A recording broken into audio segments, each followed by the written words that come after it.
I found the flowers you were looking for. You did? I think I did.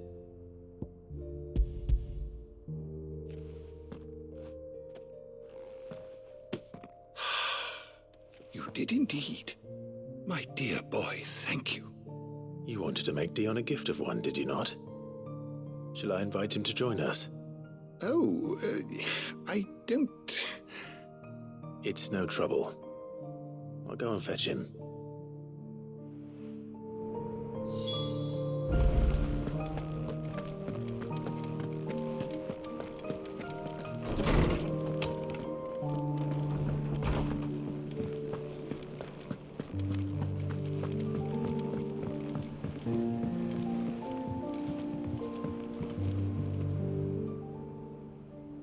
Your Highness, would you do me the honor of accompanying me? Now. It is time, then. No, only to the shelves. Our lawsman has something he'd like to give you. Master Harpocrates. No. I dare not show my face before him. Not after everything I have done. I have taken countless innocent lives. And ruined countless more. All because I was weak. I have sworn to atone for my crimes or die in the attempt. But were I to meet with him again, and see in his eyes what I have become, I fear that my resolve might falter. Then that is all the more reason to do it. Test your resolve. Prove to yourself, and to him, how strong it truly is.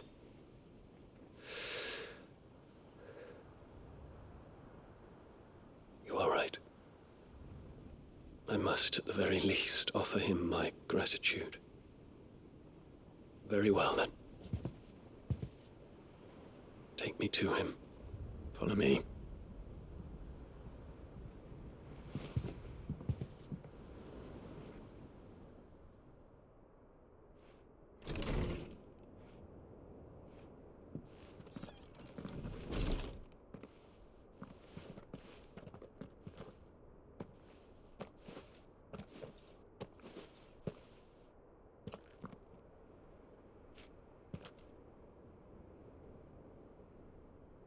Even now, I hesitate to approach him.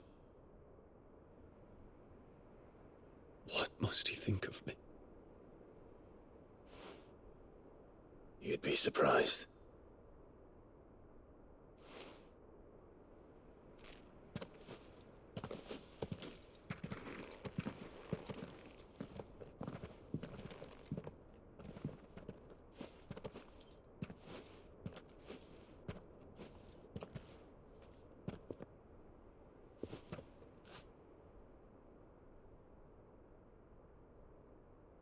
Master Harpocrates, pray, accept my apologies for leaving your tutelage before my studies were complete. Your lessons opened my mind to a world quite unlike the one I had imagined from within the gilded confines of the palace. And I shall be forever grateful for the efforts you made to enlighten me. Lift up your head, Your Highness. The deeds of youth require no apology. That you took the time to visit me says much about the man you have become. Now, there is something I would like to show you.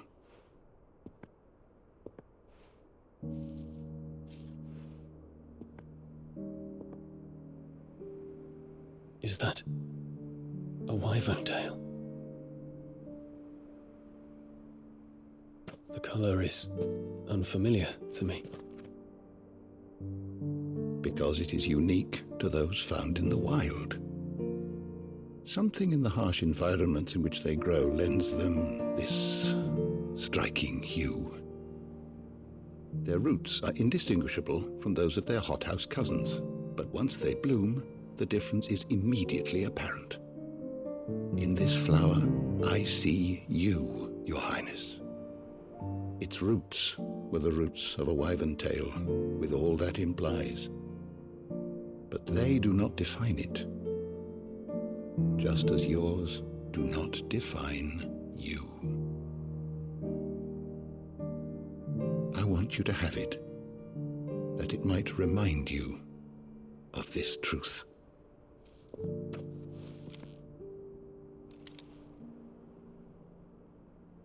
Master Harpocrates, I would ask of you a service. Keep your gift until I have fulfilled my duty to the realm, for only then shall I be deserving of it.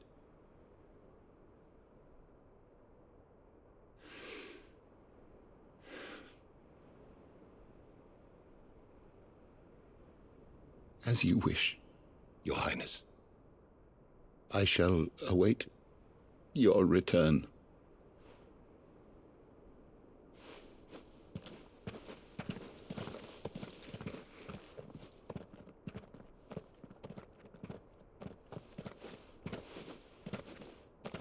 Our roots do not define us. No wonder my stepmother didn't like him. For reuniting me with memories I had thought long lost.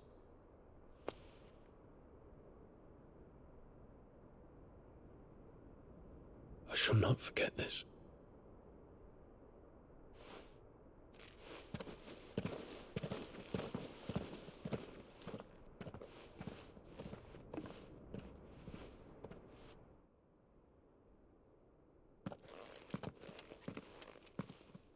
Thank you, Clive. Were it not for you, I fear I might never have found the right moment to speak with him. Not to mention the wyvern tales. I shall plant their seeds, that I might not disappoint His Highness upon his return. I hope the soil in the hideaway is to their liking. Why, these flowers bloomed in the bleak, black wastes of Waloed. I'm sure Nigel's yard will suit them to a T.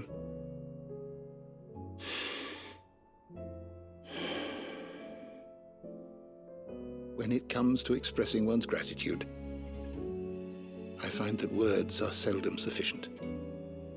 Here. What's this? A stolas quill. Or more precisely, my stolas quill. 'Tis said that an owl's feathers are steeped in the wishes it hears over its long lifetime. All those words just waiting to pour out onto the page. So consider this my wish for you. That one day you may put down your sword and pick up that pen.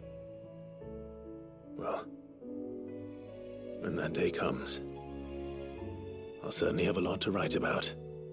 Thank you, Harpocrates. It shall have pride of place in my chamber.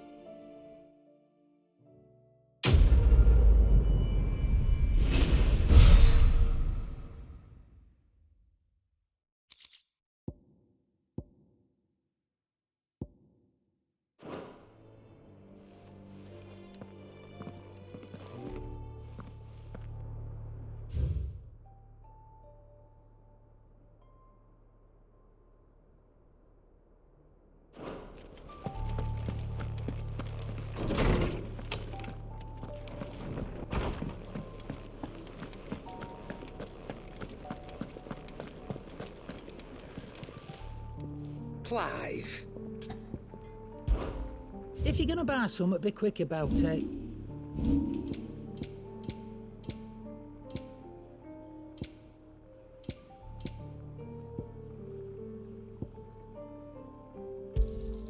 It'd better all be here. You're rubbing me blind, you know.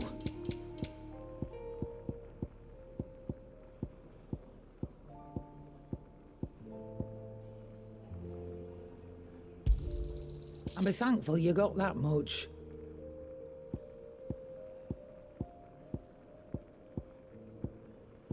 Finished, are you?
What is it this time, Torgal?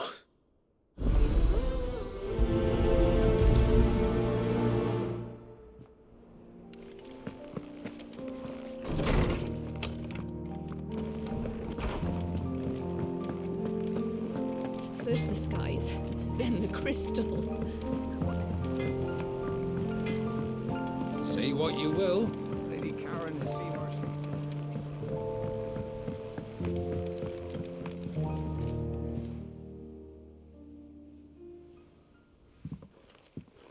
Pining for something, boy. What is it? What do you see out there?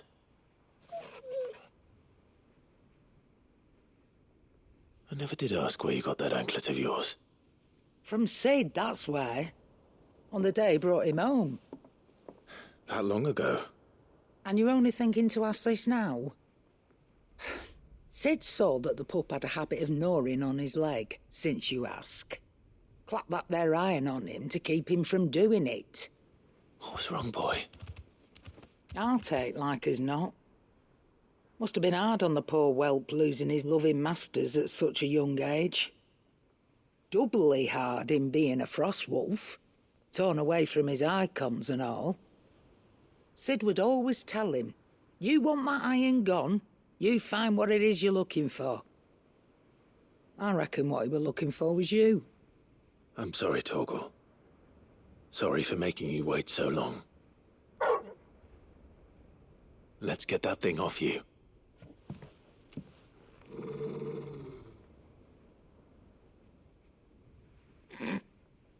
Doesn't sound like he wants it off. Indeed.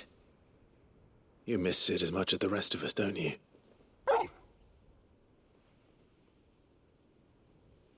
You want me to go with you somewhere?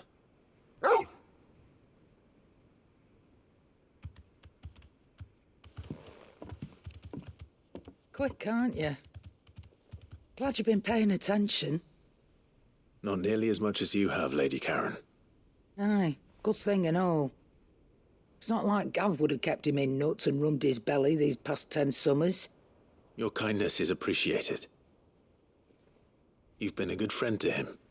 Only because he doesn't talk back like the rest of you. Go on now.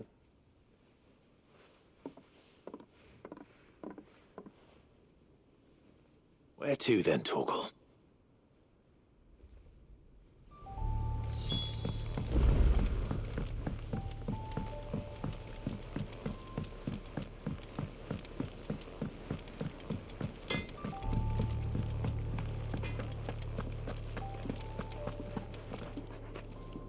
All right, Torgal. Where are you taking me? I'm going to need a little bit more than that, boy. Do you have a better hint for me? Unless you've already given me one. Back on the rear deck, you were looking west, toward Rosaria.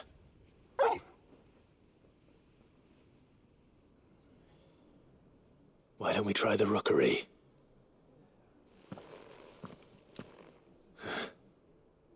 I haven't been to the island in almost 20 years. To Port Isolde, then. Fingers crossed the old mooring is still there.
It's still here. After all these years. A lot smaller than I remember. And you're a lot bigger. You might have to swim, boy.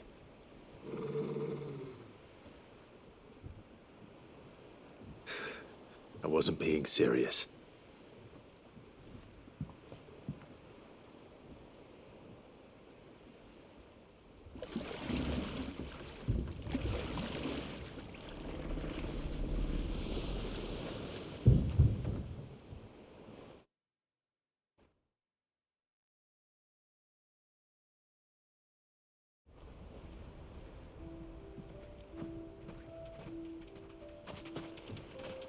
This place hasn't changed at all. The rookery's right through those trees. Come on. Race you there? I bet I could still beat you.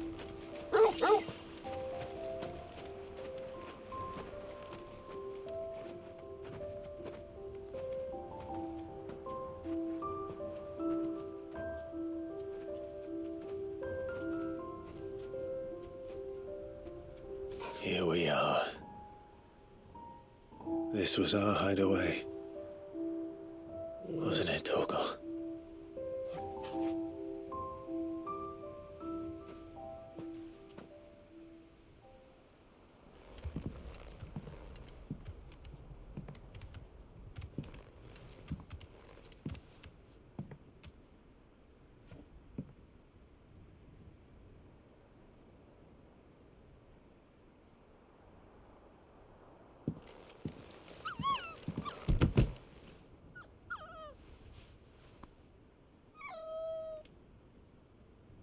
Coming here helped me to forget who I was.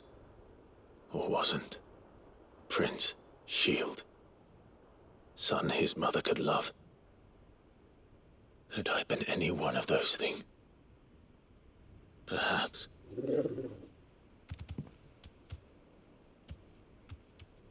What is it, boy?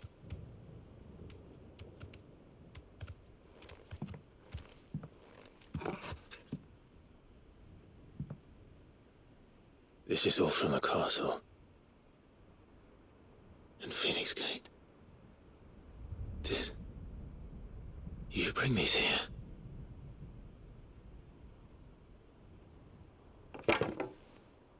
My sparring sword.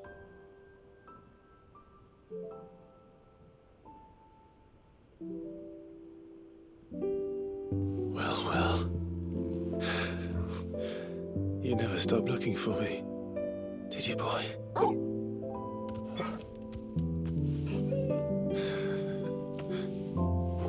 Thank you, Torgal.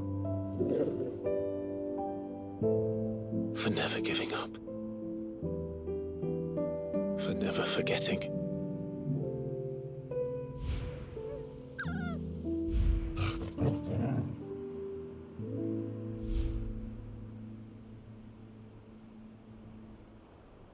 Let's take this with us, shall we?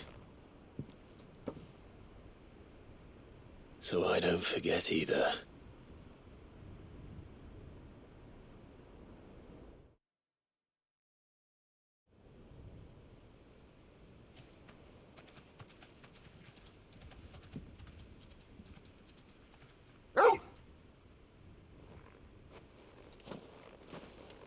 That's not the way back to the boat, Torgal. All right. I'm coming.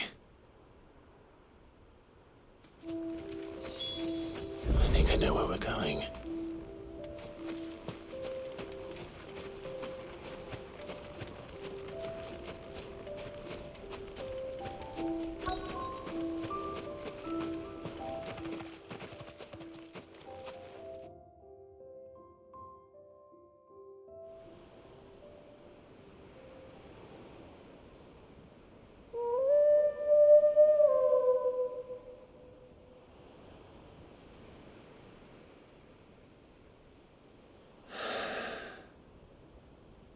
People always talk about the importance of putting the past behind you.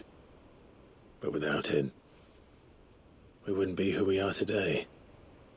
And we certainly couldn't steer our way to a better tomorrow. Come on, Torgal. Let's go home.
Clive, my boy!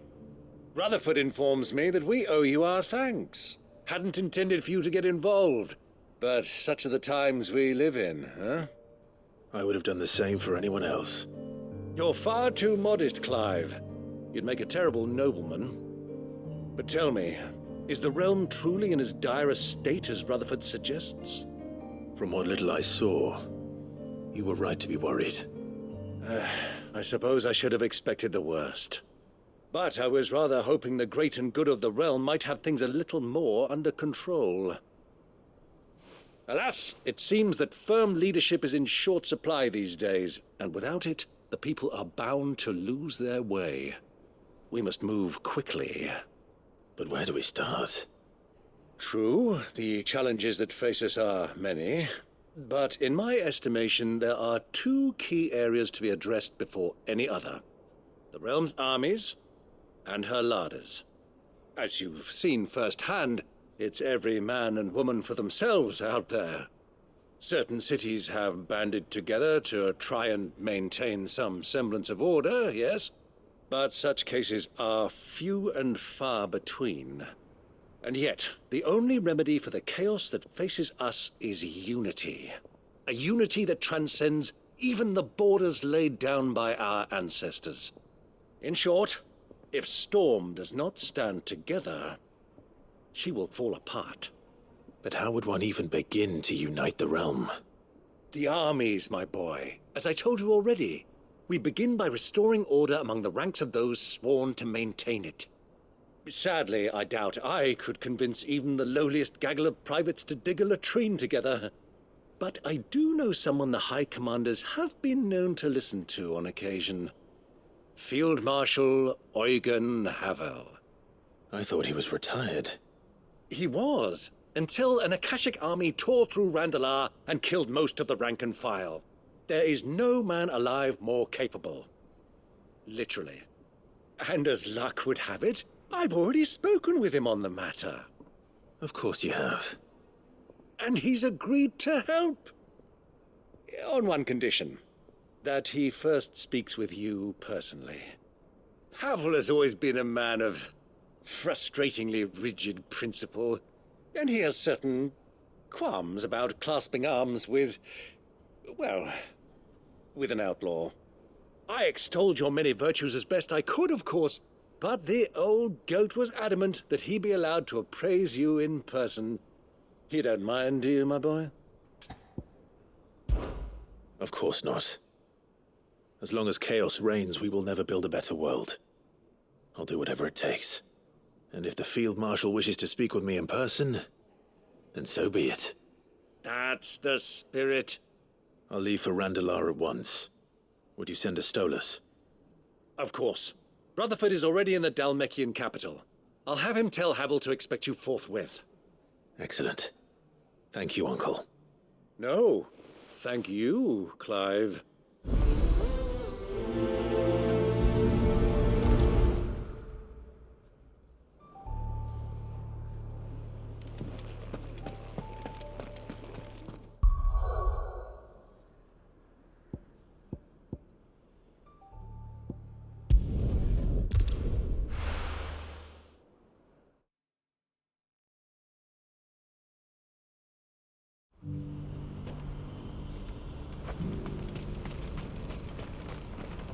You won't find a finer array this side of the strait.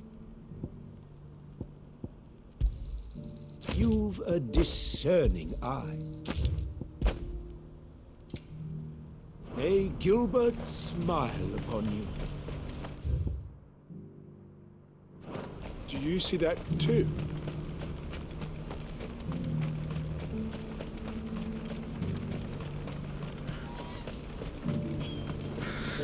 What is it? Please, just make it stop. I'm scared.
Can't be Rutherford, can it?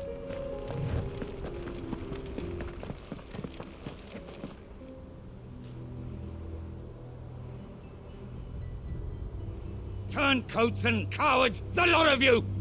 If it's a fight you want, it's a fight you shall have! Allow me. I don't need your... Please, Field Marshal, oblige him. This won't take long. You're right. It won't. Men, finish him.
A little longer than I'd have liked.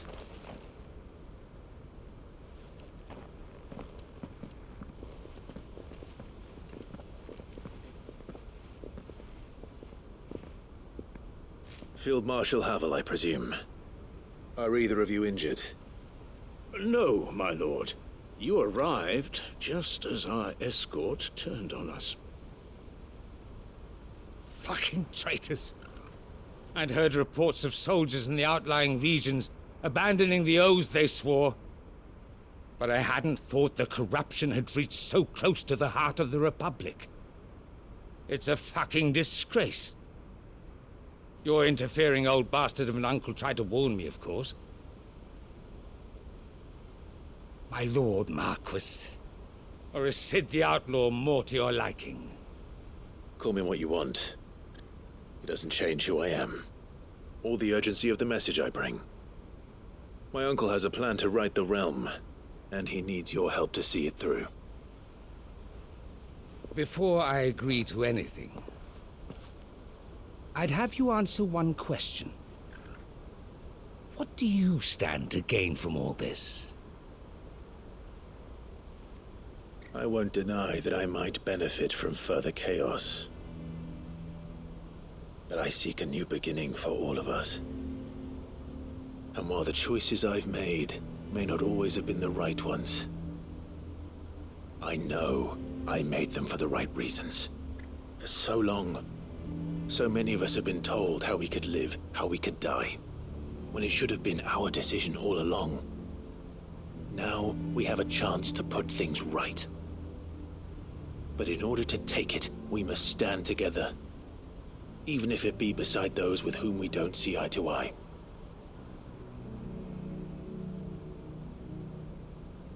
Certainly not the words I expected from an outlaw.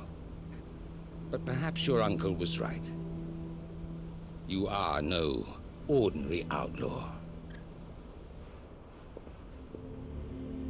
I'll never hear the end of this. All right. I'll start by ordering my most trusted guard to bring the Dalmekian fringes under control. Next, I'll make contact with my counterparts in the Imperial Army and see if I can't convince them to try and restore order in their own territory. Thank you, Field Marshal. But they are not the only ones we will need to convince. What do you mean? I don't doubt that I can bully some sense into a few generals. But those they answer to require a different kind of persuasion. And when it comes to honeyed words, well, we will need an envoy. One who can court even the most stubborn of statesmen. You, perhaps. I'm flattered. But I'm no diplomat either. And I have other problems to attend to. What we need is a skilled arbitrator. And I may know just the person. Is that so? And would he happen to be an outlaw too? Of a different kind, perhaps. Well, beggars can't be choosers. I suppose we'll all have to find a little of the outlaw in ourselves if we're to make it through this. Very well. Send your man to me right away. I shall.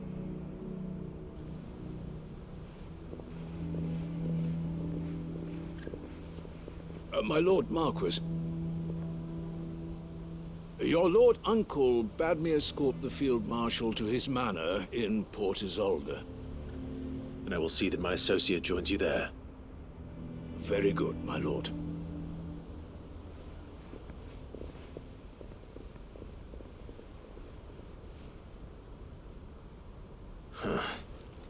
An envoy. I'm not sure I'm the man to talk anyone round. I can barely convince my brother to take his medicine. No. This is a job for someone with experience. Someone like Quentin. I hope I can convince him at least.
Quinton, I have a proposal for you. Do you now? Something tells me you'll be asking more of me than a cask of Gotand gold. Go on then. Propose.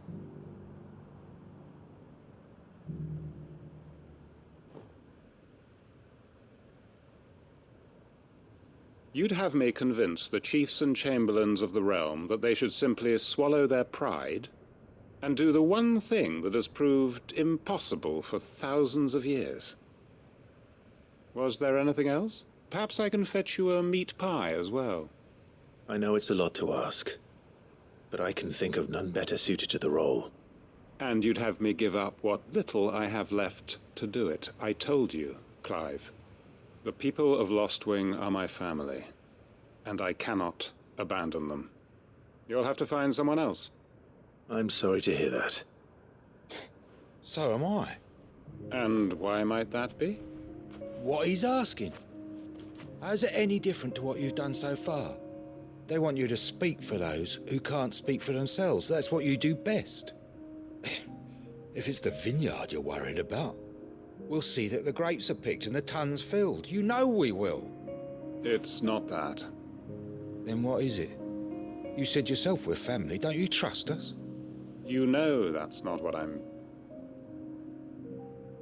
Then what are you saying? That only we are worth saving? Why turn your back on everyone else? You convinced us we could build new lives for ourselves, and if you can do that, who's to say you couldn't convince the entire realm? A stirring argument. I fear that any rejoinder I make might fall somewhat flat by comparison. So you'll join us? Where do you need me? Field Marshal Havel will want to speak with you in person. He's currently in Port Isolde. I can arrange for a party of Cursebreakers to accompany you there. That would be very much appreciated. I hear the roads are far from safe these days. Hopefully not for long. My uncle will want to know that his plan is taking shape.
Uncle, I bring good news. The Field Marshal has agreed to your plan. Ha! Of course he has. I didn't doubt you for a moment, dear boy. Rutherford is accompanying him back to your manor in Port Isolde as we speak. They will await your return there. As will one other. One other? Who, exactly? Lord Havel was concerned that even if he could get the realm's armies to agree to an accord, he might not be as successful in convincing those with political power. He asked if I might have a solution, and I suggested a certain Imperial Lord Magistrate turned Liberator. One of your co-conspirators? Master Quinton would probably call me one of his, but yes. Another outlaw, then. Just the thing we need to put these rotten politicos in their places. Good thinking, Clive. I'm glad you approve. The more the merrier, eh? Uncle, assuming Havel and Quinton can solve our problem with the armies, you still haven't mentioned how we might manage the grain shortages. Oh, don't you worry, my boy. The 7 high houses will be seeing to that.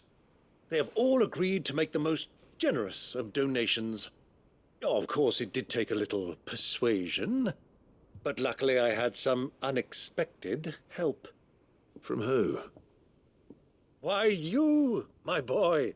Rumor has it that you rescued the Lady Ariane's head steward Rockford from a horde of bloodthirsty bandits. It was more of a handful. Well, the old battle-axe was so pleased.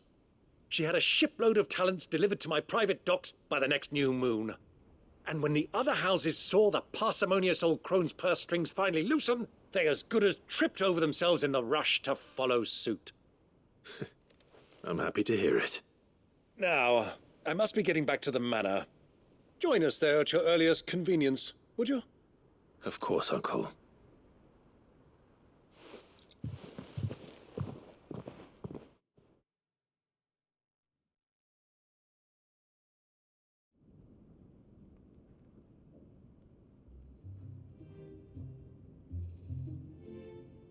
And how, pray tell, will we get that grain to the capital if the roads are still overrun with Akashic?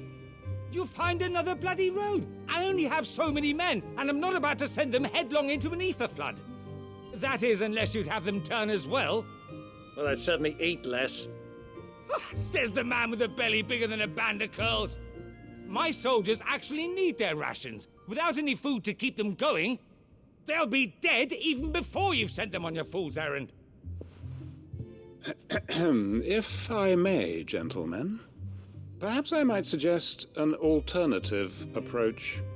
Though supply routes are indeed disrupted, there is no shortage of ships. Indeed, they bob away in every bay from here to Randalar, awaiting a safe haven. Allow them to make port and fill their bellies full of grain.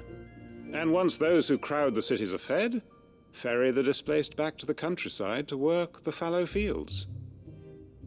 But I'm sure that you wish to continue your discussion. Forgive the interruption. Two such firm friends as yourselves need no help from the likes of me.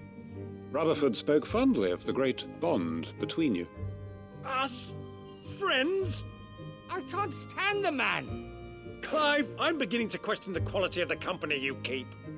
And what kind of company are you expecting him to keep? The man's a criminal! Criminal? How dare you? You are not fit to breathe the same air as this fine, upstanding young gentleman. Upstanding? He calls himself Sid the Bloody Outlaw! Once more onto the breach.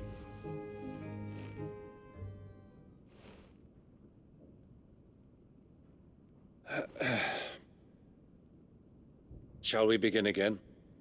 What we seek here is not to create a new nation, nor to claim the thrones of those that already exist. We wish simply to bring stability to the realm that mankind might weather the current storm. And to do that, we must convince those in power, the generals, the statesmen, the nobles, that our cause is just. There will be disagreements, yes, and I imagine some resistance, much resistance. But we cannot let that deter us. If we show them the path, show them that we walk it ourselves, then I am confident they will follow. The fate of the world lies in my nephew's hands, but the well-being of her people lies in ours, and we must not squander the chance that Clive has given us. Uncle Byron, Now, with that settled, let's move on to the signing of the Accord. For what great moment in history hasn't been accompanied by a little ceremony?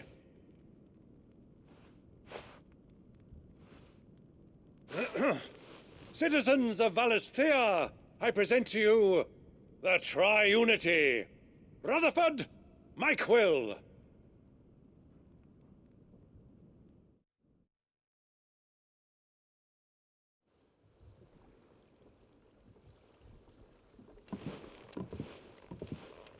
Well, my boy, the stage is set.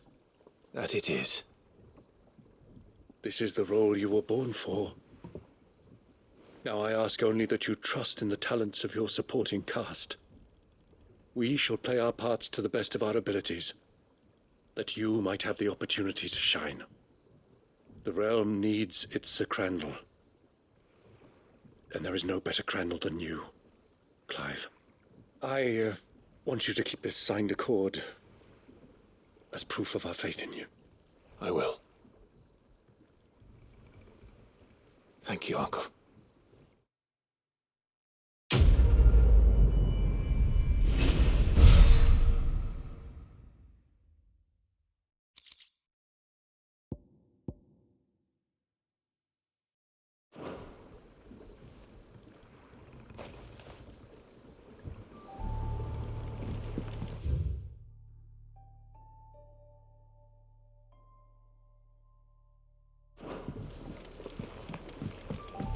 What do you think that thing is?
Sid, do you have a moment?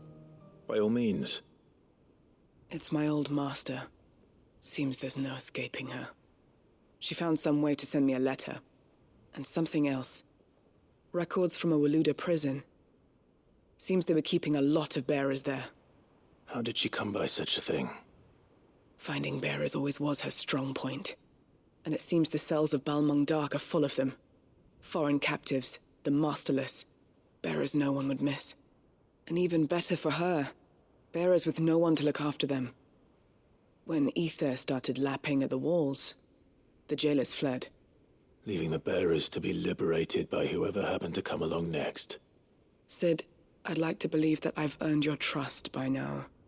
And while I'm well aware that you've forbidden Cursebreakers from traveling to Waloed, I can't let those bearers die in their cells.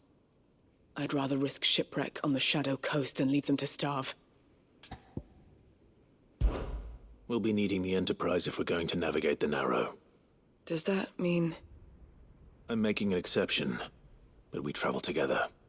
And we stay no longer than we have to. Ash is an inhospitable place at the best of times. We save as many as we can, and we leave. Thank you, Sid. There was a name in the prison register. A name from my past. Chadwick. Another of my former master's protégés. A gifted soldier, and the closest thing I had to family. The thought of him held captive in that place. He must be very important to you. He was. Is. Then we find him.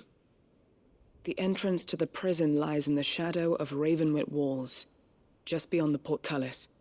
We should head there as quickly as we can. I only pray there are still bearers alive to save. As do I, Doris.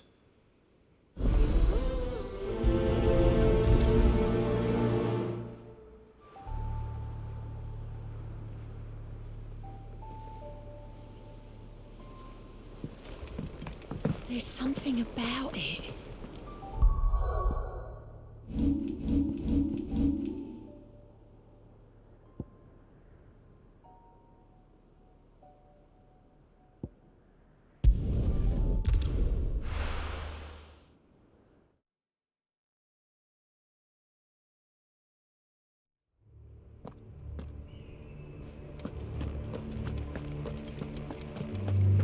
Doris is waiting for me near Balmung Dark.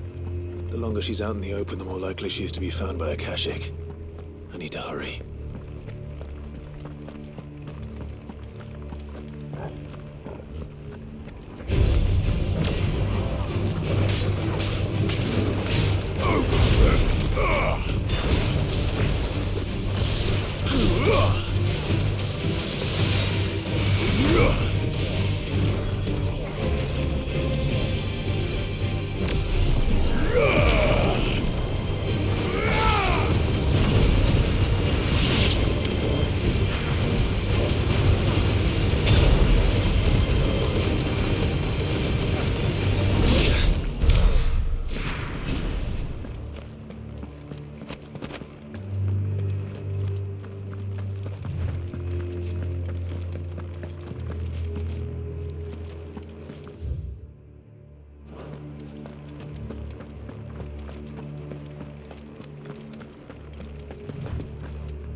This one.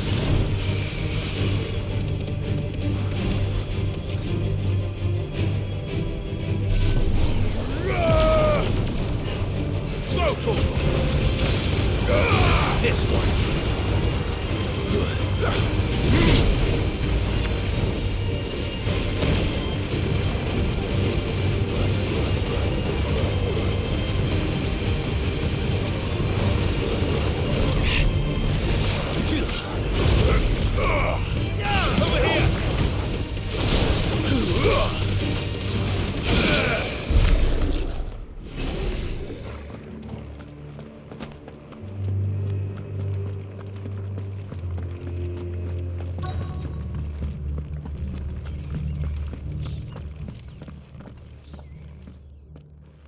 There were no guards, I take it.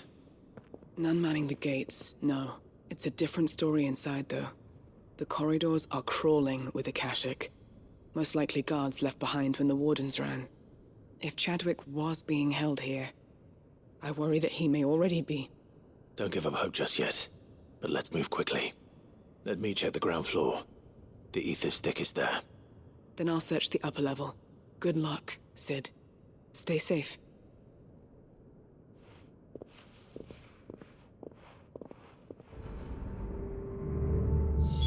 Just how bad are the floods inside the walls? Bad enough to turn a bearer? I hope not. We're risking a lot just being here. Better keep my eyes open for signs of life.